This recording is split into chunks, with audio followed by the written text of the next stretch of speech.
Delphine Jubilard est introuvable depuis décembre 2020. La jeune femme a disparu à Cagnac-les-Mines dans le Tarn, sans laisser de traces. Malgré des battues, de nombreuses recherches et une enquête qui se poursuit, aucun élément n'a permis de découvrir ce qui a pu lui arriver. Le principal suspect est Cédric Jubilard, son époux, qui a été mis en examen en juin 2021 et est incarcéré à la prison de Toulouse 16 depuis.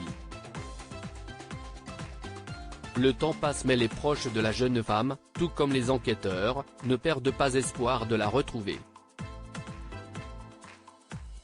Selon les informations de la Dépêche, publiées ce mercredi 22 juin, de nouvelles recherches vont prochainement débuter.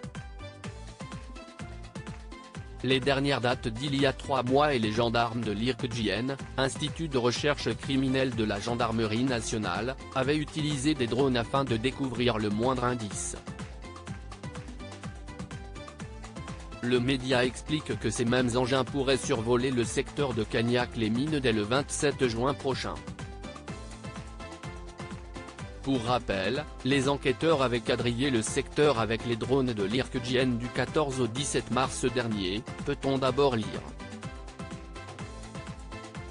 Leurs appareils sont équipés de caméras thermiques et multispectrales, qui peuvent repérer d'éventuelles émissions d'azote, après décomposition de corps, mais aussi identifier des parcelles de terre remuées et des puits non répertoriés, est-il également précisé. Celles-ci permettront-elles d'obtenir des réponses ? En début d'année, d'importantes fouilles avaient été conduites à plusieurs endroits stratégiques de Cagnac-les-Mines. Pour cela, ce sont une centaine de gendarmes et de militaires qui avaient été mobilisés afin de chercher sur le chemin de Drignac, près du domicile des Jubilard, le cimetière Saint-Dalmaz, les bois environnants mais aussi à la ferme brûlée mentionnée Marco, l'ex-voisin de cellule de Cédric Jubilard. Dès sa sortie de prison, il avait évoqué une conversation avec le principal suspect de cette affaire, assurant que celui-ci lui aurait donné des indications concernant l'endroit où se trouve le corps de Delphine Jubilard.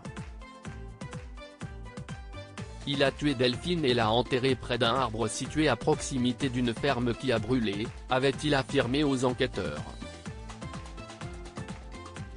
Des propos pris très au sérieux mais les recherches dans ce lieu n'ont pas permis de découvrir le corps de l'infirmière de 33 ans. De son côté, CIST dans une lettre envoyée à sa nouvelle compagne, Séverine, que Cédric Jubilard avait pris la parole.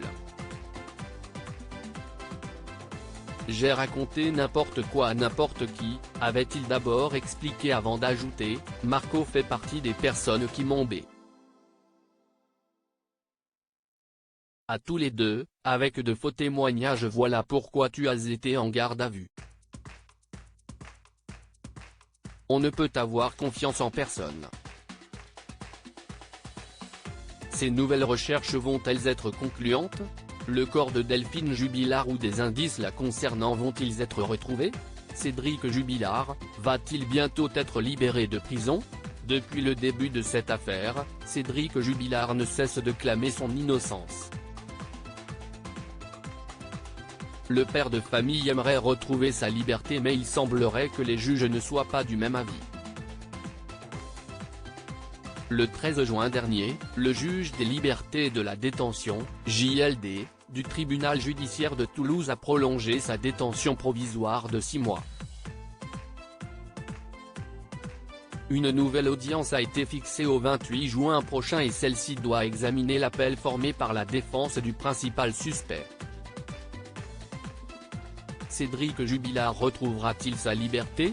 Pour l'heure, il reste présumé innocent des faits qui lui sont reprochés.